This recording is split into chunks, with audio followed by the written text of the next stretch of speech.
Assalomu alaykum aziz ustozlar.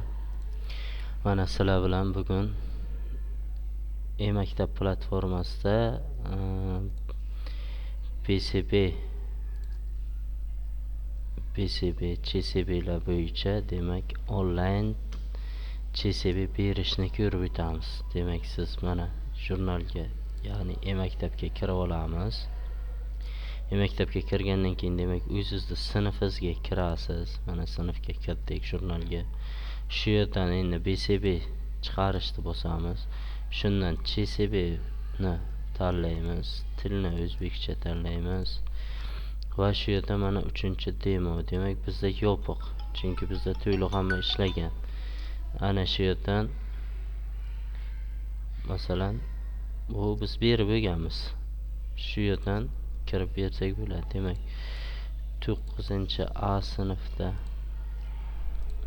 bo'ladi. Mana ochiq joy qolmagan, chunki biz ishlab bo'lganmiz demolarni. 9B da ham xuddi shunday. Men o'zim kiradigan sinflarimni ko'rsatyapman. Demak bo'ladi ham xuddi shunday berib bo'lingan. Ana endi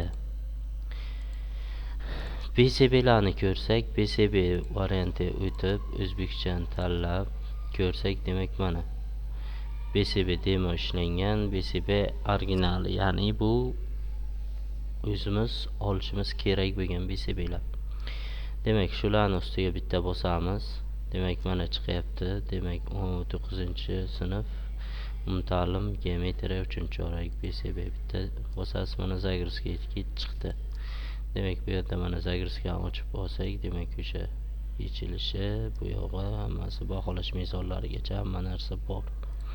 BCB larni olish bo'yicha videomiz mana shunday bo'ladi. Demak o'zingiz kiradigan sinfingizga qarab chiqarib olishingiz mumkin. CSB larning yangi variantini qolgan anavlarda ko'ramiz. Demak bugungi darsimiz shundan iborat edi. Demak shular bo'yicha ko'rib bilib olib ketaverasizlar.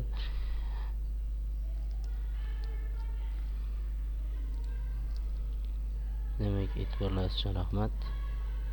Yana birorta video kerak bo'lsa, qaysi mavzuda qilishimiz kerak bo'lsa, kommentariyada yozib qoldirishingizni so'rab qolamiz.